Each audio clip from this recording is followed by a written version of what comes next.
નમસ્તે વિદ્યાર્થી મિત્રો, હું કૌશલ વલગામિયા આ વિડિયો લેક્ચરમાં દરેક વિદ્યાર્થી ભાઈ બહેનનું હાર્દિક સ્વાગત કરું છું. વિદ્યાર્થી મિત્રો, આજે આપણે ભાગ 1 એનું ત્રીજું પ્રકરણ પાઘડી એનો અભ્યાસ શરૂ કરવાનો છે. મિત્રો, પ્રકરણ 3 પાઘડી, આ પ્રકરણ એ ખૂબ સહેલું, સરળ અને મહત્વનું છે. વધારે માર્ક અપાવે એવું પ્રકરણ છે. મિત્રો, પ્રકરણ 3 પાઘડી, જેનો કુલ ગુણભાર 6 માર્કનો છે, જે આપણને બોર્ડમાં વિભાગ સેક્શન A, B અને D સેક્શનમાં પૂછાશે. સેક્શન A ની અંદર મિત્રો આપણે એક વિકલ્પની તૈયારી કરવાની રહેશે. સેક્શન B એમાં આપણે એક અતિ ટૂંકમાં જવાબ આપોની તૈયારી કરવાની રહેશે. અને સેક્શન D એની અંદર 4 માર્ક્સનો દાખલો પૂછાશે. તમારે સેક્શન D માં સૌથી પહેલો જે 4 માર્ક્સનો દાખલો આવશે એ પાઘડીના પ્રકરણનો પૂછાશે. એટલે સેક્શન D ની શરૂઆત પાઘડીના દાખલાથી થશે. 28મા નંબર ઉપર આપણને પાઘડીનો દાખલો બોર્ડમાં પૂછાશે. હવે વિદ્યાર્થી મિત્રો, પાઘડીનો અર્થ.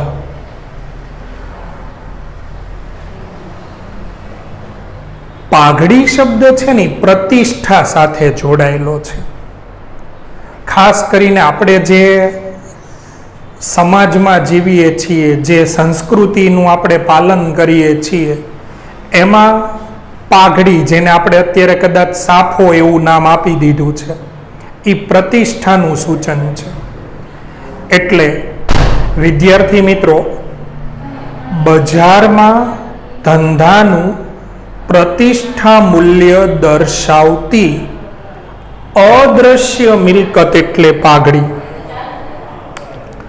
પાઘડી જે છે એ અદ્રશ્ય મિલકત છે. મિલકત જેનું મૂલ્ય ઉપજે ને એને મિલકત કહેવાય. જેનું મૂલ્ય ઉપજે એને મિલકત કહેવાય. હવે એવું બની શકે કે એ દેખાતી ન હોય, એનું કોઈ ભૌતિક સ્વરૂપ ન હોય, અડી કે સ્પર્શી ન શકાતી હોય, એને પાઘડી કહે છે. મિત્રો, ધંધાનું પ્રતિષ્ઠા મૂલ્ય, તમે જુઓ, પ્રતિષ્ઠા છે ને એ વ્યક્તિની હોય કે ધંધાની હોય, પ્રતિષ્ઠા હંમેશા અદ્રશ્ય રહે છે. તમે જુઓ, કોઈ વ્યક્તિની પ્રતિષ્ઠા હોય કે ધંધાની પ્રતિષ્ઠા હોય, પ્રતિષ્ઠા હંમેશા અદ્રશ્ય રહે છે.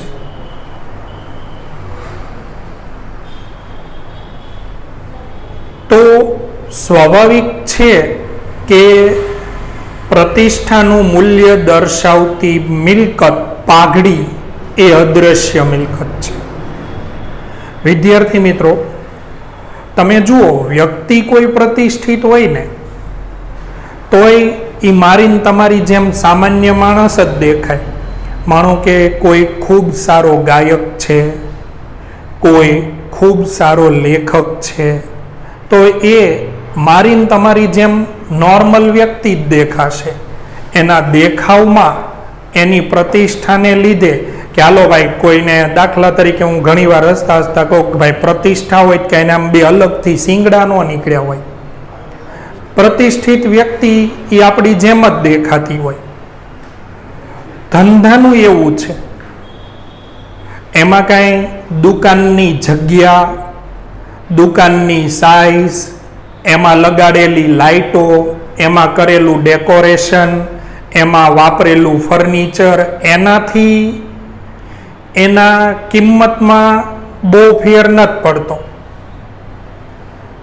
કિંમતમાં ફેર પડે છે તો પાઘડીને લીધે, પ્રતિષ્ઠાને લીધે. જેમ કે મિત્રો, આપણે ઘણી બધા બુક સ્ટોલ જોઈએ છીએ. તમારા ઘર પાસે ઘણા બુક સ્ટોલ આવેલા હશે, ઘણી જગ્યાએ બુક સ્ટોલ જોઈએ છીએ. પણ મેઇન બજારમાં હાઈકોર્ટ રોડ ઉપર તમે જશો તો ખાસ કરીને દાખલા તરીકે અરવિંદ બુક સ્ટોલ છે, તો એની કિંમત તમે જુઓ ઘણી બધી છે. તો તમે એ જ સાઈઝની દુકાન, માનો કે તમે કાળિયાબીડમાં કોઈ જગ્યાએ આ દુકાન લીધી અને મેઇન બજારમાં હાઈકોર્ટ રોડ આસપાસ તમે બુક સ્ટોલ માટેની દુકાન લ્યો, જગ્યા લ્યો, તો તમારે વધુ કિંમત ચૂકવવી પડે. મકાનમાં એવું છે, તમે દાખલા તરીકે ભાઈ સુભાષનગર બાજુ મકાન લ્યો તો ત્યાંની કિંમત અને તમે હિલ ડ્રાઈવમાં મકાન લ્યો ત્યાં બંનેની કિંમતમાં ફેર પડે છે. તો કહેવાનો મતલબ એમ છે કે પ્રતિષ્ઠા મૂલ્ય દેખાતી નથી પણ કિંમત વધુ મળે છે.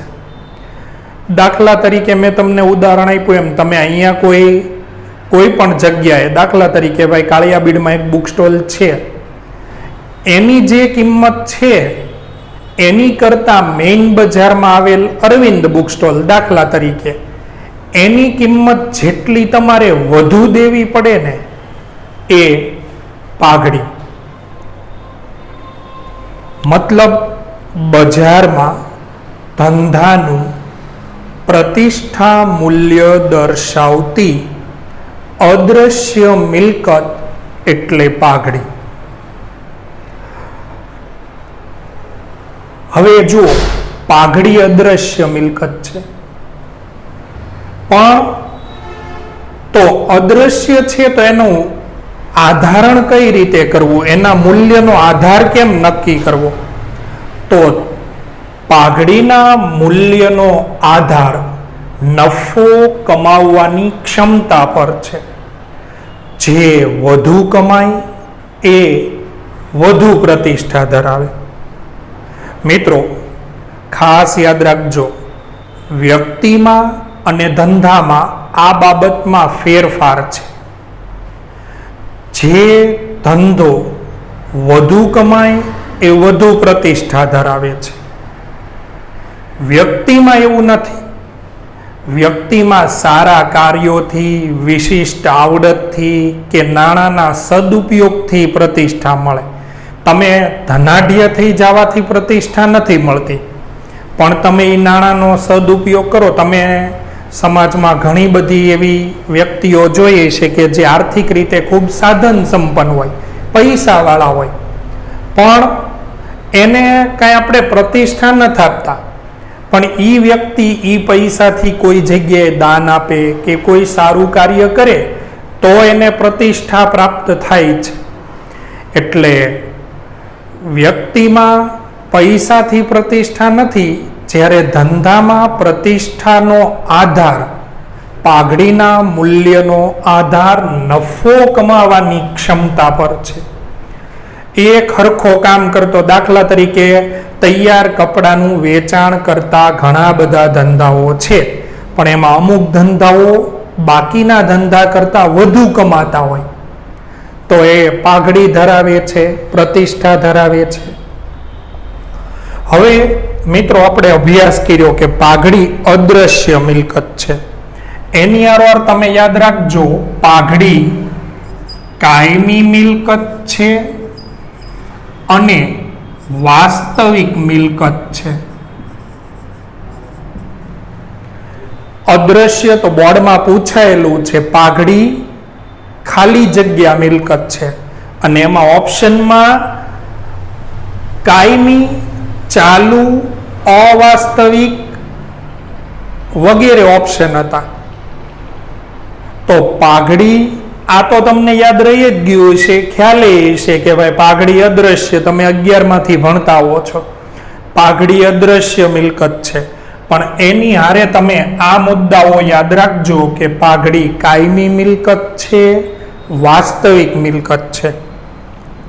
હવે મિત્રો, દેખાતું હોય ને તો એનું તમે માપન કરો. દાખલા તરીકે તમારે સેકન્ડ હેન્ડ બાઇક કે 4 વ્હીલ લેવી છે, તો પહેલા તો એ ક્યારે લીધી છે, બીજું એની કન્ડિશન કેવી છે, એનો કલર, એનો દેખાવ, એમાં કાંઈ ટચિંગ એટલે કે ઘોબા ઘડિયા નથી વગેરે બાબતો આપણે જોઈએ. એનું એન્જિને કોઈ ગેરેજવાળાને બતાડીને ચકાસી શકીએ કે ભાઈ કેવી સ્થિતિ છે એમ. પણ હવે પાઘડી તો મિત્રો અદ્રશ્ય મિલકત છે, અને અદ્રશ્ય મિલકત હોય તો હવે એનું માપન કઈ રીતે કરવું? તો પાઘડીના મૂલ્યાંકનને અસર કરતા પરિબળો, મૂલ્યાંકન એટલે ગણતરી, તો પાઘડીની ગણતરીને અસર કરતા પરિબળો, અથવા તો તમારે જ્યારે પાઘડી ગણવી છે તો કઈ કઈ બાબતો તમારે ધ્યાનમાં લેવી પડશે,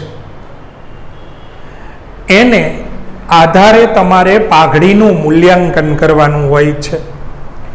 હવે પાઘડીના મૂલ્યાંકનને અસર કરતા પરિબળો, પહેલું છે ધંધાનો પ્રકાર.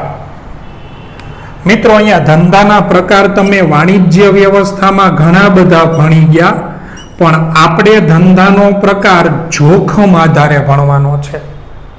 તમને પ્રશ્ન થાય કે હે સાહેબ, ધંધો અને જોખમ એક સિક્કાની 2 બાજુ છે, ધંધામાં જોખમ હોય જ તે, આવું બધું અમે ભણી ગયા થિયરીના વિષયોમાં.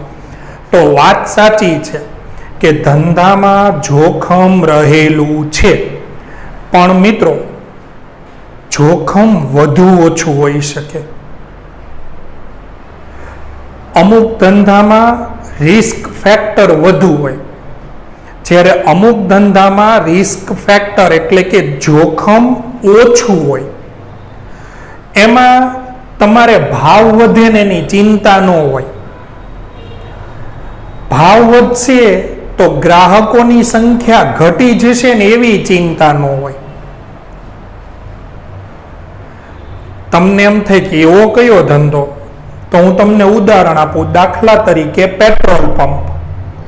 તો મિત્રો, મેં આજે જ તે પેટ્રોલ પૂરાયું, અત્યારે 79 રૂપિયા, 80 રૂપિયામાં એક જ ઓછો રૂપિયો પેટ્રોલની કિંમત છે. તોય તમે જુઓ, પેટ્રોલ પંપે લાઈન એટલી જ હતી. તમે કદાચ વાંચતા હશો, સાંભળ્યું હશે કે છેલ્લા 15-20 દિવસથી દરરોજ પેટ્રોલના ભાવમાં સતત વધારો થાય છે. તો તમે જુઓ, પેટ્રોલ પંપ વાળાને સહેજ ચિંતા નથી કે ભાઈ મારા ગ્રાહકો કેમ થશે, કિંમત મોંઘી થઈ ગઈ. દાખલા તરીકે તમે જુઓ, સોનાની કિંમત અત્યારે 50,000 આસપાસ છે, તો સોનાની ખરીદીમાં 100% ઘટાડો નોંધાયો છે.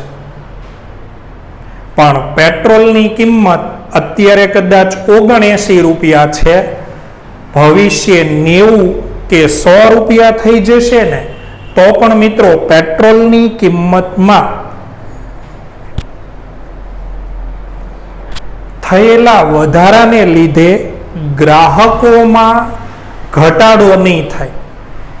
તો તમે જુઓ, પેટ્રોલ પંપમાં જોખમનું પ્રમાણ ઓછું છે, તો એને લીધે એની પ્રતિષ્ઠા વધી જાય. આવા ઘણા ધંધાઓ છે કે જેમાં સ્થિર ગ્રાહક વર્ગ હોય, બજારમાં થતા ભાવ વધારાની કોઈ અસર ન થતી હોય, તો એને લીધે તમે જુઓ તો તમારી નફો કમાવાની ક્ષમતા વધી જાય. એટલે યાદ રાખજો, જેમ જોખમ ઓછું તેમ નફો વધારે, જેમ જોખમ વધારે એમ નફો ઓછો. એટલે જે ધંધામાં જોખમનું પ્રમાણ ઓછું હોય એમાં પ્રતિષ્ઠા મૂલ્ય પાઘડી વધુ જોવા મળે છે. ધંધાનું સ્થાન, ધંધો કઈ જગ્યા પર આવેલો છે? ધંધાનું સ્થાન સ્વાભાવિક છે, મેઇન બજારમાં, મુખ્ય બજારથી નજીક ધંધો આવેલો હોય તો ધંધાનું સ્થાન એને લીધે ગ્રાહકોની સંખ્યામાં ફેર પડે અને ગ્રાહકો વધે એટલે મિત્રો નફો કમાવાની ક્ષમતા વધે અને એટલે પાઘડી વધે. તમે સોસાયટીની અંદરની બાજુએ ક્યાંક તમે દુકાન બનાવી અને તમે મેઇન રોડ ઉપર મોકાની જગ્યાએ દુકાન બનાવી તો મિત્રો ગ્રાહકો વધી જાય. તમે સોસાયટીની અંદરની સાઈડે દુકાન બનાવી તો એ સોસાયટી ને એની આસપાસના થોડાક લોકોને જ ખ્યાલ હોય કે આ પ્રકારની દુકાન અહીંયા છે. જ્યારે મેઇન રોડ ઉપર, મોકાની જગ્યા ઉપર, કોર્નર ઉપર આવેલી દુકાન હોય તો એનાથી વધુ લોકો પરિચિત હોય. દાખલા તરીકે તમે મેઇન બજારમાં જાઓ તો તમને ખબર છે લગભગ શ્રાવણ મહિનાથી લઈ અને દિવાળી સુધી તૈયાર કપડાના તમામ વેપારી પાસે ખૂબ ગ્રાહકો હોય છે. તો ધંધાનું સ્થાન, કેમ કે ત્યાં આખા ભાવનગર જિલ્લામાંથી અને બહારથી આવેલા લોકો ખરીદી કરવા માટે જાય છે. તો જેમ ધંધો મુખ્ય બજારથી નજીક, મુખ્ય બજારની પાસે આવેલો હોય એમ એનું પ્રતિષ્ઠા મૂલ્ય વધે છે. ધંધાની મુદ્દત વર્ષ. સ્વાભાવિક છે મિત્રો, પ્રતિષ્ઠા ઊભી કરવા માટે સમય જોવે. અમુક સમયને અંતે જ અમુક પ્રકારની પ્રતિષ્ઠા તમને પ્રાપ્ત થાય. તમે આજે ધંધો કર્યો તો કાંઈ 2-5 મહિનામાં તમે આમ એવા પ્રચલિત ન થઈ જાઓ. તમારે ગ્રાહકોનો વિશ્વાસ જીતવા માટે, એક મોટો ગ્રાહક વર્ગ ઊભો કરવા માટે સમય જોવે. જ્યારે જ્યારે ગ્રાહક આવે ત્યારે તમારી પાસેથી યોગ્ય ગુણવત્તાવાળી વસ્તુ વાજબી ભાવે લઈને જશે. પછી અમુક સમયને અંતે એક આખો મોટો વિશાળ ગ્રાહક વર્ગ ઊભો થશે જેને એક વિશ્વાસ હશે કે ભાઈ હાલો આ ધંધામાં આપણે આ જગ્યાએથી વસ્તુ લેશું તો એ ગુણવત્તાવાળી આવશે, સારી આવશે. વસ્તુના વેચાણ પછી જો એમાં કાંઈ ખરાબી આવશે તો એ આપણને સારો જવાબ આપશે, વસ્તુને યોગ્ય કરાવી આપશે. તો મિત્રો આના માટે તમારે સમય જોવે. પછી અમુક સમયને અંતે મિત્રો તમે જો તમારી ધંધાની આવડતથી આવી પ્રતિષ્ઠા ઊભી કરો તો સ્વાભાવિક છે પાઘડીનું મૂલ્ય વધુ જોવા મળે. એટલે બજારમાં ધંધાનું પ્રતિષ્ઠા મૂલ્ય દર્શાવતી અદ્રશ્ય મિલકત, એને ધંધો કેટલો જૂનો છે ને એ અસર કરે. અને એક વાત બીજી છે, બહુ સામાન્ય વાત છે કે આ હરીફાઈના સમયમાં ધંધો ટકી ક્યારે રહ્યો હોય? નફો કરતો હોય ત્યારે. બરાબર, ખૂબ સારું એવું કમાતો હોય, નફો કરતો હોય તો સ્વાભાવિક છે કે ધંધો બજારમાં ટકી રહે. એટલે બજારમાં ધંધાનું પ્રતિષ્ઠા મૂલ્ય દર્શાવતી અદ્રશ્ય મિલકત, એમાં મુદ્દત. તમે જુઓ, રેમન્ડ વાળા પોતાના નામની ઉપર લખે સિન્સ 1929. તમે જોશો તો સોના ચાંદીના ઘરેણાનો જે ધંધો કરે છે, સોની છે, એ લગભગ પોતાના ધંધા ઉપર કેટલા વર્ષ જૂનો ધંધો છે એનો ઉલ્લેખ કરશે. અત્યારના સમયમાં તો તમે જુઓ 1 વર્ષ, 2 વર્ષ, 5 વર્ષ, 10 વર્ષ, 20 વર્ષ, 25 વર્ષ પૂરા થાય એટલે એની ઉજવણી કરવામાં આવે છે. કે ભાઈ આ હરીફાઈના સમયમાં આટલા વર્ષથી ધંધો ટકાવી રાખવો એ ખૂબ પ્રતિષ્ઠિત વાત છે. એટલે વિદ્યાર્થી મિત્રો, જેમ ધંધો જૂનો એમ એનું પ્રતિષ્ઠા મૂલ્ય વધુ. તમે જુઓ, વ્યક્તિમાં એવું જ હોય છે, આપણી કરતા આપણા માતા પિતાની, આપણાથી મોટા વ્યક્તિઓની પ્રતિષ્ઠા વધુ હોય છે. જ્યારે જેમ ઉંમર, કેમ કે પ્રતિષ્ઠા એ સમય આધારે વધતી જાય છે અને સમય મુજબ પ્રાપ્ત થાય છે. બજારની સ્થિતિ, હરીફાઈ, કોમ્પિટિશન.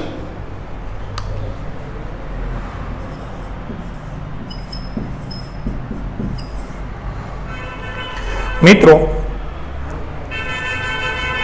બજારમાં રહેલી હરીફાઈ તે પાઘડીના મૂલ્યાંકનને અસર કરે છે. હરીફાઈ વધુ એમ નફો ઓછો, હરીફાઈ ઓછી એમ નફો વધારે. તમે જુઓ, તમને ઘણીવાર એવો અનુભવ થયો હશે કે તમે તમારા ઘરની આસપાસ કે કોઈ જગ્યાએ ઝેરોક્સ કરાવો તો તમારી પાસેથી એક કોપીના 2 રૂપિયા લેવામાં આવે. તમે હાઈકોર્ટ રોડે જશો, મેઇન બજારમાં, ભાવનગરની મેઇન બજારમાં હાઈકોર્ટ રોડ ઉપર જશો તો તમને ખ્યાલ છે, લગભગ રોડની બંને સાઈડે લાઈનસર ઝેરોક્સ મશીન વાળા છે. તો ત્યાં આજે તે હાલમાં હું જ્યારે વાત કરી રહ્યો છું ત્યારે એ સમયમાં 1 રૂપિયાની 3 કોપી પણ કાઢી આપવામાં આવે છે. હા, એની અમુક શરતો હોય કે ઓછામાં ઓછી 25-30 ઝેરોક્સ હોવી જોઈએ, આગળ પાછળ હોવી જોઈએ, પણ 1 રૂપિયાની 3 કોપી આજની તારીખે કાઢી આપવામાં આવે છે. તમે જાજી ઝેરોક્સ લઈને જાઓ એટલે 50 પૈસે કે 1 રૂપિયાની કિંમતે ઝેરોક્સ કરી આપવામાં આવે છે. સ્પર્ધા છે. તો સ્પર્ધાને કારણે એ લોકો કિંમત વધારી નથી શકતા. તો એ લોકો શું કરે છે, જાજો ધંધો કરીને જાજુ કમાવાનો પ્રયત્ન કરે છે. ન્યા એમ વિચારે કે આપણે ભલે હાંજ પડે 500 કોપી કાઢીએ પણ આટલા રૂપિયા મળવા જોઈએ, તો એ ન્યા શક્ય નથી. કેમ કે એ કિંમત વધારે. જેમ કે તમે જુઓ, રૂપિયાની શેમ્પૂની પડી ગઈ. મિત્રો, જે રૂપિયાનું શેમ્પૂનું પાઉચ આવે છે એ લેનારો એક ચોક્કસ ગ્રાહક વર્ગ છે. એ શું કરે છે, દુકાને જઈને એમ કહે કે 1 રૂપિયા વાળું શેમ્પૂ આપો. હવે એને 1 રૂપિયામાં ક્લિનિક પ્લસનું શેમ્પૂ મળે છે ને એટલે ક્લિનિક પ્લસ લેશે. પણ હવે માનો કે ક્લિનિક પ્લસ શેમ્પૂ છે, એણે પોતાની કિંમત 1.5 રૂપિયો, 2 રૂપિયા કે 3 રૂપિયા કરી નાખી, તો એ લોકો, એ ગ્રાહકો બીજી કંપનીમાં જેમાં 1 રૂપિયાનું શેમ્પૂ મળે છે એની ખરીદી શરૂ કરી દેશે. તો કોમ્પિટિશન છે. તો જ્યારે પૂર્ણ હરીફાઈ હોય, અર્થશાસ્ત્રનો આ શબ્દ યાદ રાખજો, જ્યારે પૂર્ણ હરીફાઈ હોય, ગળા કાપ સ્પર્ધા હોય, ત્યારે પાઘડીનું મૂલ્ય ઓછું ઉપજે છે. જેમ હરીફાઈ વધુ એમ પાઘડી ઓછી અથવા પાઘડી હોતી નથી. હરીફાઈ ઓછી, તમે અર્થશાસ્ત્રમાં ભણી ગયા, ઈજારો હોય અથવા ઈજારા યુક્ત બજાર હોય, મતલબ બહુ ઓછા વેચનારા અને ઘણા બધા ખરીદનારા. તો એવે વખતે વિદ્યાર્થી મિત્રો, વેપારી પોતે ધારે એ કિંમત લઈ શકે છે, કારણ કે સ્પર્ધા નથી અથવા હાવ ઓછી છે. તો એવે વખતે વેપારી સારો એવો નફો કમાઈ શકે છે. એટલે હરીફાઈ ઘટવાને લીધે નફો કમાવાની ક્ષમતા વધવાથી પાઘડી વધુ હોય છે. એટલે યાદ રાખજો, પૂર્ણ હરીફાઈમાં પાઘડી ઓછી હોય છે, ઈજારામાં પાઘડી વધુ હોય છે. સંચાલકોની કાર્યક્ષમતા. સ્વાભાવિક છે કે પાઘડીની ગણતરી વખતે તમારે સંચાલકોની કાર્યક્ષમતા ધ્યાને લેવી જ જોઈએ, કેમ કે એ તો ધંધાનું એન્જિન છે. ધંધાને ખેંચવાનું, ધંધાને ચલાવવાનું કામ જ સંચાલક કરે છે. સંચાલકની કાર્યક્ષમતા, એની નિર્ણય શક્તિ ઉપર પાઘડીના મૂલ્યનો ખૂબ આધાર છે, કારણ કે એનાથી જ તે નફો વધે છે. નફો વધવાથી જ પાઘડી પ્રતિષ્ઠા વધે છે. એટલે વિદ્યાર્થી મિત્રો, સંચાલકોની કાર્યક્ષમતા, જેમ સંચાલક કાર્યક્ષમ હશે એમ ધંધો આગળ પડતો હશે, પ્રતિષ્ઠિત હશે. પાછું મિત્રો યાદ રાખજો, વ્યક્તિગત આવડત કે કૌશલ્ય, વ્યક્તિગત આવડત કે કૌશલ્ય પર આધારિત જે ધંધાઓ છે એમાં પાઘડી લગભગ હોતી નથી. જેમ કે ડોક્ટર, વકીલ, ચાર્ટર્ડ એકાઉન્ટન્ટ, મારી જેવા ખાનગી શિક્ષકો વગેરે. એમાં કેવું હોય મિત્રો કે એ જે વ્યવસાય છે, એ જે ધંધો છે, એ વ્યક્તિની આવડત ઉપરથી ચાલે છે. કોઈ ડોક્ટર છે તો એ ખૂબ સારી એવી પ્રેક્ટિસ કરે છે, દર્દીઓની સંખ્યા ખૂબ વધારે છે, એને હવે ક્લિનિક નાનું પડવા માંડ્યું, તો એ બીજા વિસ્તારમાં એને જ્યાં સગવડતા સરળતા મળશે ત્યાં મોટું ક્લિનિક બનાવશે. તો કહેવાનો મતલબ એમ છે કે ન્યા પ્રતિષ્ઠા ડોક્ટરની હારે જશે. ન્યા પછી એવું ન હોય કે હાલો નાનું ક્લિનિક છે તો અહીંયા આગળ બહુ દર્દીઓ આવતા બીજો કોઈ ડોક્ટર લઈ લે, એની પ્રેક્ટિસ હાલવા માંડે, એની આવડત ઉપર હોય. ખાનગી શિક્ષકોનું એવું છે કે જ્યાં શિક્ષક જાય ત્યાં વિદ્યાર્થીઓ પહોંચી જાય. વકીલ, ચાર્ટર્ડ એકાઉન્ટન્ટ, એટલે એ બાબત યાદ રાખજો, પૂછાય છે. વ્યક્તિની આવડત, સંચાલકની આવડત ઉપર આધારિત જે વ્યવસાયો છે, ધંધાઓ છે, એમાં પાઘડી લગભગ હોતી નથી, કેમ કે એમાં પ્રતિષ્ઠા છે ને વ્યક્તિની હારે જાય. ડોક્ટર મોટું ક્લિનિક બનાવે તો હવે દર્દીઓ નવા એડ્રેસ ઉપર પહોંચી જશે. એટલે સંચાલકોની કાર્યક્ષમતા. અન્ય ખાસ લાભ, અન્ય ખાસ લાભ જેવા કે લાયસન્સ, પેટન્ટ, ટ્રેડમાર્ક વગેરે. મિત્રો તમારી પાસે લાયસન્સ હોય, જો અમુક પ્રકારની મંજૂરી દરેકે મેળવવી પડે, પણ અમુક ધંધા જેમ કે પેટ્રોલ પંપનું એક ચોક્કસ લાયસન્સ આવે છે. સિમેન્ટ ઉદ્યોગ, કેમિકલ ઉદ્યોગ, મિત્રો આ બધા ધંધા એવા છે કે તમે પેટ્રોલ પંપ છે, સિમેન્ટ ઉદ્યોગ છે, કેમિકલનો ઉદ્યોગ છે, આ ધંધાના લાયસન્સ લઈ આવો, લગભગ તમારી નફો કમાવાની ક્ષમતા વધુ જશે. શું કામ? બધા એ ધંધો સરળતાથી નથી કરી શકતા.